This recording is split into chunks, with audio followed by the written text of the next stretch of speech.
नमस्कार, स्वागत है आप सभी का। तो यहाँ पर हम लोग आज 28 अक्टूबर पेट एग्ज़ाम 2023 की फर्स्ट शिफ्ट की आंसर की देखने वाले हैं। पहला क्वेश्चन यहाँ पर देखिए, शिवाजी की मृत्यु के बाद मराठा राज्य में प्रभावी शक्ति चित्पावन ब्राह्मणों के एक परिवार के पास थी, जिन्होंने शिवाजी के उत्तराधिकारियों को पेशवा या प्रधानमंत्री के रूप में सेवा दी थी। कौन सा शहर मराठा साम्राज्य की राजधानी बन गया?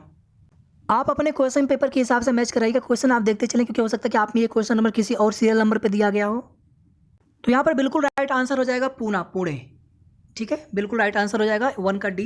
सेकंड देखिए, महावीर स्वामी को जिन के नाम से जाना जाने लगा, जिन का क्या अर्थ होता है? पहला वाला ऑप्शन विजेता।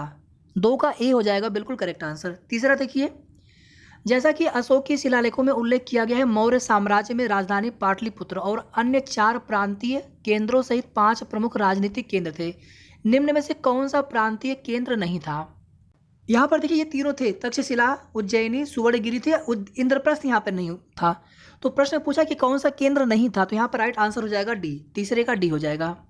अगर आपको यहाँ पर एक नाम और जानना है तो उसका नाम है तोसली। ठीक है, आप बिल्कुल कंफ्यूज मत होइएगा। तो यहाँ पर डी ही होगा राइट आंसर तीसरे का। चौथा देखिए, ऋग्वेद में विश्वामित्र नामक एक ऋषि और किन 2 नदियों के बीच संवाद है? यहाँ पर बिल्कुल राइट आंसर हो जाएगा ब्यास और सतलज।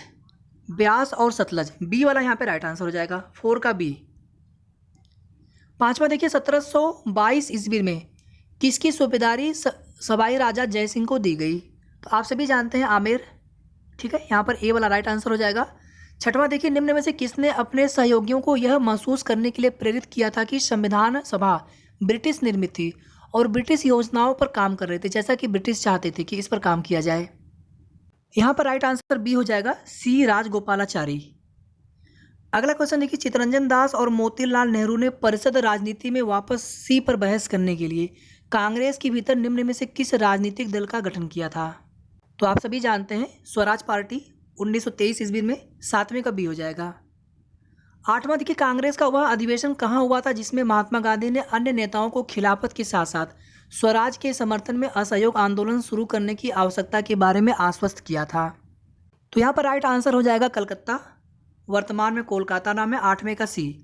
9वां देखिए, निम्न में से कौन खुदाई खिदमतगार का संस्थापक था और जिसे बादशाह खान के नाम से भी जाना जाता है? आप सभी जानते हैं खान अब्दुल गफ्फार खान। 9वें का डी। 10वां देखिए, 1913 में हिंदुस्तान गदर पार्टी का मुख्यालय सैन फ्रांसिस्को में स्थित था। लाला हरदयाल संस्थापक थे, अन्य लोग और भी इसमें थे। 10वें का डी। 11वां देखिए, सिरोही या फिर सिरोय, कुमुदिनी या लीली भारत के निम्न में से किस राज्य में पाई जाने वाली एकमात्र स्थलीय कुमुदिनी लीली है? ये क्वेश्चन थोड़ा सा आप सभी छोड़ दीजिएगा, क्योंकि जली कुमुदिनी तो कई राज्यों में पाई जाती है, बट यहाँ पर पूछा गया है स्थलीय कुमुदिनी। ध्यान देना है आप सभी को। यहाँ पर क्वेश्चन मैं छोड़ रहा हूँ इसको, इसका आंसर मैं कमेंट में पिंड कर दूंगा। अगला क्वेश्चन यहाँ पर है, उड़िया का पठार भारत के निम्न में से किस राज्य में स्थित है? यहाँ पर राइट आंसर हो जाएगा पहला वाला, राजस्थान। ध्यान दीजिएगा, 12 का ए हो जाएगा। 13वां देखिए, शीत ऋतु की शुरुआत में तमिलनाडु के तटीय क्षेत्रों में वर्षा का क्या कारण है? उत्तर पूर्वी वर्षा ऋतु, मानसून। जब मानसून लौटने लगता है उत्तर भारत से दक्षिणी पश्चिमी मानसून, तो लौटते हुए उत्तर पूर्वी मानसून बन जाता है और उसी मानसून से वर्षा होती है तमिलनाडु के तटीय क्षेत्रों में। राजस्थान के जालौर जिले में किस प्रकार का ग्रेनाइट पाया जाता है? राजस्थान को ग्रेनाइट सिटी के नाम से भी जाना जाता है और यहाँ पर कई तरह के ग्रेनाइट मिलते हैं। तो यहाँ पर क्वेश्चन के हिसाब से और ऑप्शन के हिसाब से राइट आंसर हो जाएगा डी वाला, रोजी पिंक या गुलाबी ग्रेनाइट। 14 का डी। 15वां देखिए, पुर्तगालियों द्वारा निर्मित बंदेल चर्च भारत के निम्न में से किस राज्य या केंद्र शासित प्रदेश में स्थित है? तो पुर्तगालियों का प्रमुख केंद्र ही आप देखेंगे तो गोवा में है, गोवा में था। और सबसे पहले भारत में आए, सबसे बाद में भारत से गए, गोवा से। लेकिन आपको यहाँ पर कंफ्यूज नहीं होना था। ये क्वेश्चन कंफ्यूज होने के लिए गोवा पहले ऑप्शन में दे दिया गया था। यहाँ पर राइट आंसर हो जाएगा सी वाला, पश्चिम बंगाल। ध्यान दीजिएगा, इसका राइट आंसर सी होगा, पश्चिम बंगाल होगा, ना कि गोवा होगा। जिन लोगों ने ए किया होगा गोवा, आपका आंसर गलत है। यहाँ पे पश्चिम बंगाल होगा राइट आंसर, 15 का सी। 16वां देखिए, गन्ने की उचित एवं लाभकारी मूल्य एफआरपी को कौन मंजूरी देता है? अब यहाँ पर देखिए क्वेश्चन ये बहुत ज़्यादा कंफ्यूजिंग है। अगर यहाँ पर ये होता ना कि कौन सिफारिश करता है, तो यहाँ पर डी वाला आपका करेक्ट आंसर होता है। लेकिन मंजूरी कौन देता है? भारत सरकार देती है, जो आर्थिक मामलों की कैबिनेट समिति होती है। तो ये क्वेश्चन बहुत ज़्यादा कंफ्यूजिंग है। ठीक है, तो यहाँ पर फिलहाल में मैं इसको डी ही मान करके चला हूँ, लेकिन मेरे हिसाब से इसका आंसर सी होना चाहिए, 16 का सी होना चाहिए। आपने कौन सा आंसर किया है कमेंट करके जरूर बताइएगा। इसी तरह का एक क्वेश्चन किसी और एग्जाम में शायद इसी पेट 2022 में शायद पूछा गया था, इसी तरह से कंफ्यूजिंग वाला प्रश्न है। निम्न में से कौन सा एक भारतीय श्रम कानून और सामाजिक सुरक्षा उपाय है जिसका उद्देश्य काम करने का अधिकार, राइट टू वर्क की गारंटी देना है? तो यह आसान सा प्रश्न था, बी वाला राइट आंसर हो जाएगा मनरेगा। आप सभी जानते हैं 17 का बी। 18 देखिए, स्वर्ण क्रांति भारत में निम्न में से किस कृषि क्षेत्र में विकास के लिए जिम्मेदार है? स्वर्ण क्रांति बागवानी शहद फलों के लिए होता, तो यहाँ पर अगर आप ऑप्शन देखेंगे तो एक ऑप्शन यहाँ पर मिल जाएगा आपको, बागवानी। अच्छा ध्यान दीजिएगा, मैं पूरे 100 क्वेश्चंस कराऊंगा, इसमें एक या दो प्रश्नों में डाउट हो सकता है, या हो सकता है मैं जाने अनजाने में हमने वो प्रश्न के आंसर आपको गलत बता दिए, तो प्लीज़ आप लोग नाराज मत होइएगा। कोशिश हम पूरी कर रहे हैं कि यहाँ पर आपको सभी क्वेश्चन के आंसर सही बताएं। 18 का ए। 19 देखिए इसके बाद, बीमा नियामक एवं विकास प्राधिकरण इरडा का मुख्यालय कहाँ स्थित है? तो यहाँ पर राइट आंसर हो जाएगा हैदराबाद। 19 का डी। क्वेश्चन बहुत अच्छे हैं, पिछली बार से इस बार का पेपर का लेवल हार्ड है। निम्न में से कौन सा, पिछले दोनों बार के पेपर के लेवल से इस बार का पेपर का लेवल हार्ड है, निम्न में से कौन सा डिपॉजिटरी संस्थान का एक प्रकार नहीं है? तो ये क्वेश्चन भी आसान है, यहाँ पे पहला वाला ऑप्शन करेक्ट हो जाएगा, नाबार्ड। 20 का ए। 21 देखिए, भारतीय स्वतंत्रता अधिनियम 1947 के पारित होने के साथ भारत एक अधिराज्य बन गया और अधिराज्य विधानमंडल ने भारत सरकार अधिनियम 1935 की किस धारा के प्रावधानों के तहत 1947 से 1949 तक कानून बनाए? यहाँ पर देखिए धारा 104 होना चाहिए था ऑप्शन में मेरे हिसाब से, ठीक है, तो यहाँ पर कोई ऑप्शन नहीं मिल रहा है, तो इस प्रश्न को भी थोड़ा सा हम डाउटफुल छोड़ते हैं। बाकी जो ये दूसरा प्रश्न मैं छोड़ रहा हूँ, बाकी इन दोनों के आंसर हम कमेंट में पिंड कर देंगे आप सभी के लिए। 21 का बी फिलहाल में आप मान के चलिए, लेकिन धारा 104 यहाँ पर राइट आंसर होना चाहिए था। क्वेश्चन नंबर 22 देखिए, एक व्यक्ति जो संसद का सदस्य नहीं है उसे राष्ट्रपति द्वारा अधिकतम कितने महीनों के लिए मंत्री के रूप में नियुक्त किया जा सकता है? बिल्कुल आसान सा प्रश्न, आप सभी लोगों ने कर लिया होगा, 6 महीने। 22 का बी। 23 देखिए, उस उच्च न्यायालय का नाम बताइए जिसका क्षेत्राधिकार अंडमान और निकोबार द्वीप समूह के केंद्र शासित प्रदेश पर है? बिल्कुल पहला वाला राइट आंसर है, कलकत्ता उच्च न्यायालय। 23 का ए। पंचायती राज संस्थाओं के अस्तित्व के लिए भारत की संसद द्वारा 73वां और 74वां संवैधानिक संशोधन कब पारित किया गया? 1992 में। लागू नहीं पूछा है, ध्यान दीजिएगा, लागू 1993, लेकिन पारित कब किया गया था? दिसंबर 1992 में। लागू हुआ था 1993 में, तो यहाँ पर सी होगा राइट आंसर। वर्ष 1928 में मोतीलाल नेहरू समिति द्वारा निम्न में से कौन सा अधिनियम विधेयक प्रस्तावित किया गया था? तो इसमें आप सभी जानते हैं कि मौलिक अधिकार या फिर अल्पसंख्यकों के अधिकार या अखिल भारतीय संघ, डोमिनियन स्टेट आदि के प्रावधान रखे गए थे। तो अगर आप यहाँ पर ऑप्शन के हिसाब से देखेंगे तो बी वाला बिल्कुल राइट आंसर हो जाएगा, अधिकारों का बिल। 25 का बी। 26 देखिए इसके बाद, स्वर यंत्र के संबंध में निम्न में से कौन सा सही है? स्वर यंत्र के संबंध में, स्वर यंत्र जो श्वास नली है, ट्रेकिया है, उसके ऊपर स्थित होता है। यह 9 प्रकार की उपास्थियों से बना होता है, ग्रसनी और श्वास नली को जोड़ता है। तो यहाँ पर डी वाला राइट आंसर हो जाएगा, 26 का डी। 27 देखिए इसके बाद, मिल्क ऑफ मैग्नीशिया किस प्रकार का कोलाइड है? अब यहाँ पर देखिए आपको इस क्वेश्चन में भी डाउट लग रहा होगा, 26 वाले में, ठीक है, ए वाले ऑप्शन में, बट ये वाला ऑप्शन बिल्कुल करेक्ट है। ग्रसनी के निचले हिस्से को श्वास नली से जोड़ता है और 9 उपास्थियों से बना होता है। आगे देखिए, मिल्क ऑफ मैग्नीशिया किस प्रकार का कोलाइड है? मिल्क ऑफ मैग्नीशिया तरल में ठोस, यानी इसको बोलते हैं सोल प्रकार का कोलाइड है। यहाँ पर बी वाला बिल्कुल राइट आंसर होगा, 27 का बी। 28 देखिए, निम्न में से कौन सा कार्बनिक यौगिक मानव शरीर में प्रोटोप्लाज्म को जमा देता है? इस क्वेश्चन को भी छोड़े रहिए, इसका भी हम आंसर कमेंट पिंड कर देंगे। अगला क्वेश्चन देख लीजिए 29, निम्न में से कौन सा आंतरिक, 3 क्वेश्चन हमने छोड़ रखा है और जैसे ये वीडियो समाप्त होगा तुरंत आपको कमेंट में पिन करके तीनों क्वेश्चन के, या फिर कोई अगर 1-2 क्वेश्चन अगर आगे और छूटते हैं तो उसका भी आंसर आप सभी को बता देंगे। हम यहाँ पर किसी भी क्वेश्चन का गलत आंसर नहीं बताना चाहते हैं, या फिर कोई भी ऐसे अनुमान से नहीं बताना चाहते हैं, या फिर जिसमें 2 डाउट लगे, बिल्कुल कन्फर्म करके आपको बता देंगे। निम्न में से कौन सा आंतरिक सौर मंडल में स्थित एकमात्र बौना ग्रह है? तो यहाँ पर राइट आंसर हो जाएगा सी वाला, प्लूटो। 30 देखिए, बिछुआ नेटल की पत्तियों के चुभने वाले बालों में निम्न में से कौन सा अम्ल मौजूद होता है? यहाँ पे राइट आंसर हो जाएगा मिथेनोइक अम्ल, ए वाला बिल्कुल राइट आंसर हो जाएगा, 30 का ए।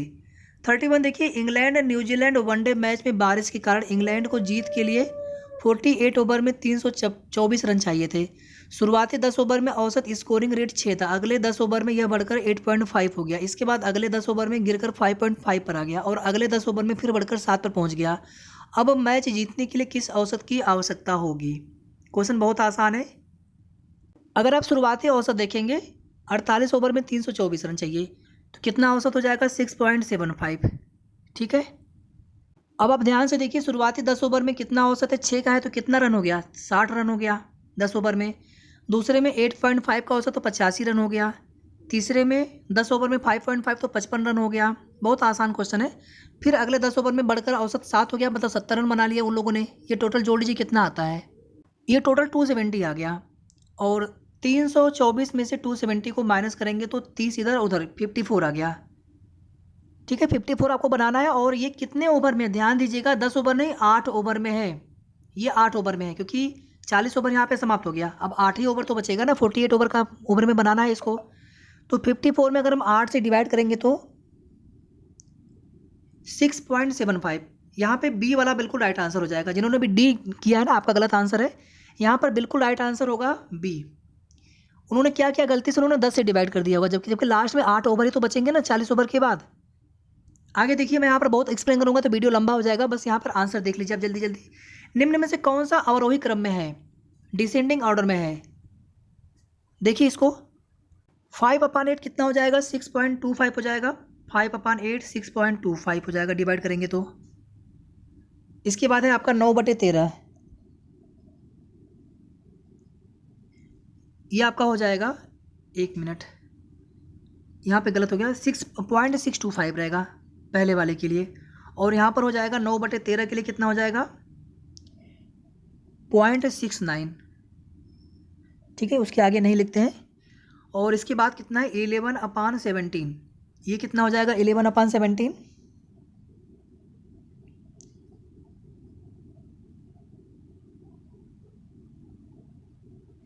0.647।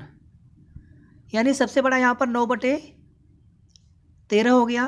तो 9/13 सबसे पहले आएगा, उसके बाद आएगा फिर आपका 11/17, यानी सी वाला यहाँ पे राइट आंसर हो जाएगा। 32 का सी।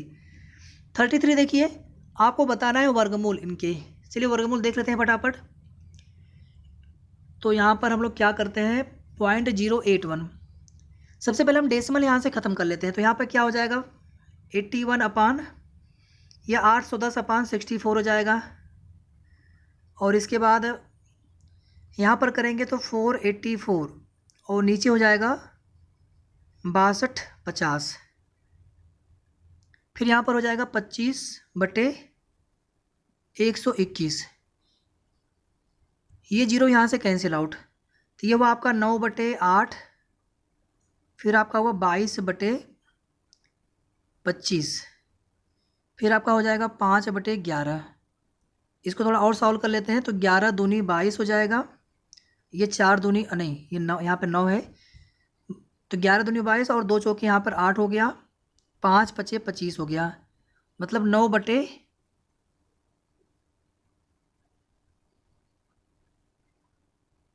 9/20 हो जाएगा। ठीक है, 9/20 हो जाएगा। तो 9/20 कितना हो जाएगा? 0.45। अब यहाँ पर 0.45 देख लीजिए आप आंसर में। ए वाला बिल्कुल यहाँ पर राइट आंसर हो जाएगा। 33 का ए, ये बिल्कुल राइट आंसर है। ठीक है, आप बिल्कुल कन्फ्यूज मत होइएगा। यही आंसर जो बता रहे हैं आपको यहाँ पर, आपके सामने ही यहाँ पर सॉल्व भी कर रहे हैं। यहाँ पर देखिए 1/8 - 1/9 और यहाँ पर डिवाइड का निशान है। फिर यहाँ पर है 1/4 - 1/9।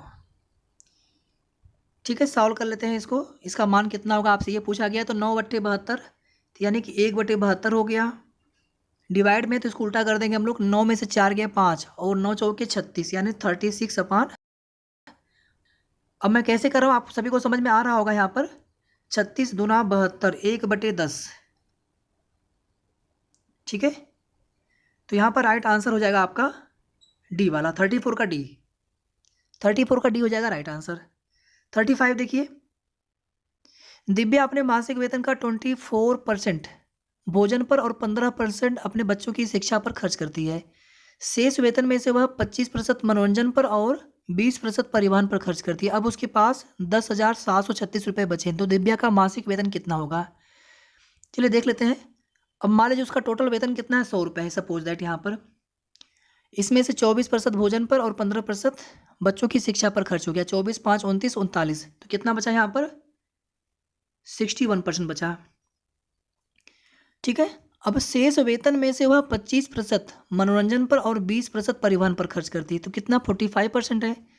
तो 45% इसमें से और खर्च हो गया, तो कितना बचेगा? अब ये बचेगा आपका 55% बचेगा, मतलब 55/100 हो जाएगा। ये 61% का 55/100, इसको 61 ही छोड़ देते हैं। 61 का 55/100 हो गया, और ये बराबर है आपका 10,736 के। और ये आपका कितना आएगा? 33.55 आएगा, 33.55। अब ये बराबर है आपका 10,736 के। थोड़ा सा ये क्वेश्चन कैलकुलेटिव है, दिक्कत हुआ होगा आप सभी को सॉल्व करने में। तो 10,736, या आप लोग ऑप्शन से भी कर सकते थे इसमें। तो 10,736 में डिवाइड करेंगे सबसे पहले 33.55 से, और इसमें हम मल्टीप्लाई कर देंगे 100 से, तो 32,000 रुपये यहाँ पर राइट आंसर होगा। 32,000 यहाँ पर ए वाला राइट आंसर होगा, ना कि बी वाला। ठीक है, 35 का ए होगा राइट आंसर बिल्कुल। निम्न में से किस विकल्प में विलोम युग्म सही नहीं है?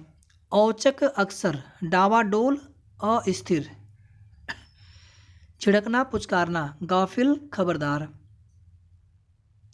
तो यहाँ पर बी वाला, बाकी सभी ठीक है। विलोम युग्म, बी वाला आपका यहाँ पर राइट आंसर होगा। पूछा है विलोम युग्म सही नहीं है, तो 36 का बी। 37 देखिए, होनहार बीरवान के होत चीकने पात, यानी जो होनहार व्यक्ति होते हैं बचपन में ही उनकी प्रतिभा दिखाई देने लगती है। 37 का डी। 38 देखिए, निम्न में से किस विकल्प में सभी शब्द पुल्लिंग है?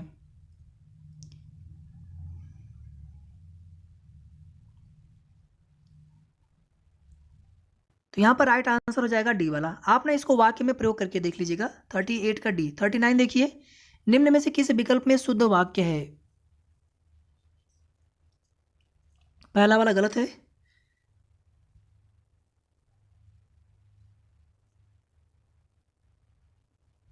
तीसरा वाला भी गलत है। आपके दर्शन पाकर होना चाहिए, जब भी आप आओ मुझे मिले। और डी क्या है? रमा ने अपने भाई से पुस्तक पढ़ने को कहा। और बी में क्या है? जब भी आप आओ मुझे मिलें। ये भी गलत है यहाँ पर है। ठीक है, तो यहाँ पर डी वाला बिल्कुल राइट आंसर हो जाएगा। 39 का डी। 40 देखिए, कलम के जादूगर किसे कहा जाता है? तो बहुत आसान सा प्रश्न है ये, मुंशी प्रेमचंद। 40 का डी। 41 देखिए,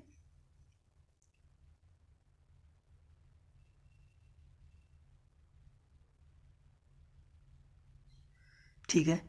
choose the antonym of underline word, मतलब आपको विलोम बताना है। फास्टिडुअस, इसका बताना है फास्टिडुअस का विलोम क्या होगा।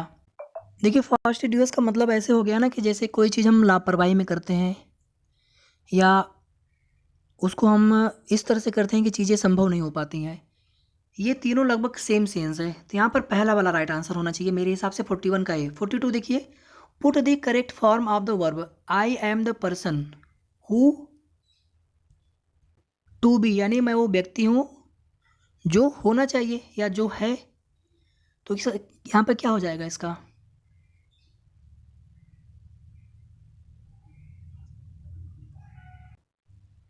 फोर्टी थ्री एक बार देख लीजिए। 43 में देखिए, ये वाला बिल्कुल गलत है। एनिवर्सरी में डबल एन होता है। ठीक है, बाकी सभी सही हैं। और 42 वाले में हु इज टू भी होना चाहिए यहाँ पर। हालांकि जब यहाँ पर आपका प्रेजेंट में है तो यहाँ पर भी प्रेजेंट में आता है, इतना तो कन्फर्म है। ठीक है, तो यहाँ पर डी तो होगा नहीं, यहाँ पर आर भी नहीं होगा। आई एम और इज में से आपको कन्फ्यूजन हुआ तो होगा, तो यहाँ पर इज ही होना चाहिए। Who is to be. 42 का सी, 43 का डी, और 41 का ए। फिर यहाँ पर देखिए गद्यांश दिया हुआ है और इस पर बेस्ड ऑन क्वेश्चन है ये। तो आप देखेंगे the world's highest peak are located in this range, किस रेंज में? ग्रेट हिमालय या फिर हिमाद्री। तो पहले वाले का तो बी हो जाएगा राइट आंसर 44 का। Northern India plains are rich in, जलोढ़ मिट्टी में समृद्ध होते हैं, तो पहला वाला ऑप्शन करेक्ट हो जाएगा, एलुवियल डिपोजिट्स। 45 का ए। 46 देखिए, इसके बाद एक निश्चित कूट भाषा में @ को प्लस दर्शाया जाता है। चलिए यहाँ पर कर लेते हैं। तो यहाँ पर क्या है 89,000 यहाँ पर है और उसके बाद लगा है अल्फ़ा। अल्फ़ा डिवाइड का निशान हो गया। इसके बाद यहाँ पर हो जाएगा 100। तो इसको सॉल्व कर लेते हैं सीधे सीधे यहाँ पर। तो ये आपका हो जाएगा 89 सीधे सीधे 89 हो गया। उसके बाद फिर क्या है ये वाला निशान है, तो ये निशान माइनस को दर्शाता, तो माइनस यहाँ पर 5 हो गया। फिर थीटा वाला ये मल्टीप्लाई का निशान हो गया, यहाँ पर 4, फिर वापस से माइनस 121, फिर अल्फ़ा, अल्फ़ा यानी कि डिवाइड 11। तो ये चीज़ कितना हो जाएगा यहाँ पर 11 हो जाएगा सीधे सीधे। और ये कितना हो जाएगा 5 चौका 20 हो जाएगा।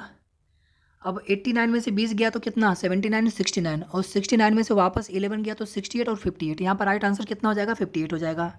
ए वाला करेक्ट हो जाएगा 46 का। 47 देखिए, संख्याओं के दिए गए क्रम में हमने 3 क्वेश्चन केवल छुड़वाया है, बाकी आपको सभी क्वेश्चन के राइट आंसर ही आपको यहाँ पर बता रहे हैं। हो सकता है कि किसी में बाय मिस्टेक गलत बता दिया हो, बाकी सभी में राइट आंसर बता रहे हैं। तो आप लोग वीडियो पूरा देखिएगा और वीडियो को प्लीज़ आप शेयर कर दीजिएगा। सेकेंड शिफ्ट की भी आंसर की बताएंगे। क्वेश्चन पेपर का PDF आपको हमारे टेलीग्राम चैनल पर मिल जाएगा। टेलीग्राम चैनल का लिंक आपको इसी वीडियो के डिस्क्रिप्शन बॉक्स में दिया गया है। तो वीडियो को आप सभी प्लीज़ लाइक शेयर कर दीजिएगा। अगर आपने चैनल को सब्सक्राइब ना किया हो तो सब्सक्राइब भी आप सभी जरूर कर लीजिएगा। आगे हम लोग जो भी ऑथेंटिक जानकारी होती है वो भी आप सभी को हमारे चैनल के माध्यम से मिलती रहती है। संख्याओं के दिए गए क्रम में से गलत संख्या ज्ञात कीजिए। 582, 605, 588, 611, 634, 617, 600। अगर आप ध्यान से देखेंगे तो 582 में 23 अगर आप ऐड करेंगे तो 605 मिलेगा। फिर 605 में से आप 17 माइनस करेंगे, 23 फिर 17 माइनस करेंगे। फिर 588 में अगर आप 23 ऐड करेंगे तो 611 मिलेगा। फिर 611 में वापस से आप 23 ऐड करेंगे तो आपको 634 मिलेगा। फिर 17 घटाएंगे तो 617 मिलेगा। फिर 617 में 17 माइनस करेंगे तो 600 मिलेगा। यानी कि पहले 23 ऐड किया गया, फिर 17 माइनस, फिर 23 ऐड किया गया, तो फिर यहाँ पर 17 माइनस होना चाहिए था। लेकिन अगर आप दोबारा अगर आप ऐड करेंगे 23 तो फिर आपको अगली संख्या नहीं मिलेगी। अगर आप यहाँ पर जो ये 611 दिया गया है यहाँ तक देखिए ठीक है। ये 611 में अगर 17 माइनस करेंगे तो कितना मिलेगा आपको 593 मिलेगा। 593, 594 मिलेगा। और यानी 588 में 23 अगर हमें ऐड करना होगा तो कितना मिलेगा आपको 8 3 11 और 8 2 10 11 5 1 6। तो यहाँ पर 611 तो सही लग रहा है, बट यहाँ पर जब 17 माइनस करेंगे तो आपको 594 मिला। ठीक है, फिर इसमें वापस आप 23 ऐड करेंगे तो आपको मिल जाएगा 617। यहाँ पर 634 राइट आंसर होना चाहिए। यहाँ पर 611 यहाँ पे जिन्होंने भी किया आपका आंसर गलत है पूरी तरह से। यहाँ पे 634 सिंपल सा आप देखिए ना कि 23 ऐड करेंगे 17 माइनस, फिर 23 ऐड, फिर 17 माइनस। जहाँ पे आपको संख्या गलत मिलेगी वो आपका संख्या गलत होगा ना। डी वाला बिल्कुल राइट आंसर यहाँ पर है। 48 देखिए, 17 जून 1998 को सप्ताह का कौन सा दिन था। अब ये क्वेश्चन आप दो तरीके से कर सकते हैं। 17 जून 2023 को शनिवार था, वो आप कैलकुलेट कर सकते हैं ईजिली। ठीक है, 2023, 2022 आपका लीप ईयर नहीं है तो 2022 में आएंगे तो 1 माइनस होगा, पीछे आपको जाना है। फिर आप 2021 में आएंगे तो वापस से 1 माइनस, 2020 में आएंगे फिर से 1 माइनस, 2019 में 2 माइनस, 2018 में माइनस करेंगे, 17 में माइनस, फिर 16 में माइनस करेंगे 2 बार, 1 बार, फिर 15 में 2 बार माइनस करेंगे, फिर 14 में 1 बार, 13 में 1 बार, 12 में 1 बार, 11 में 2 बार हो गया। इसके बाद फिर वापस से 10 में 1 बार, 9 में 1 बार, 8 में 1 बार, 7 में 2 बार हो गया। फिर 6 में 1 बार, 5 4 3 2 1। फिर उसके बाद वापस 2000 पे आप आ जाएंगे। फिर 1999, फिर 1998। तो 1 2 3 4 ये इतना कट हो गया आपका, और यहाँ पे आपका यहाँ तक कट हो गया। फिर आपका ये कट हो जाएगा यहाँ तक, फिर आपका यहाँ तक कट हो जाएगा। 2 आपको पीछे जाना था यहाँ पर शनिवार से, मतलब शुक्रवार और गुरुवार। तो यहाँ पर राइट आंसर गुरुवार हो जाएगा 48 का बी। अब मैंने कैसे किया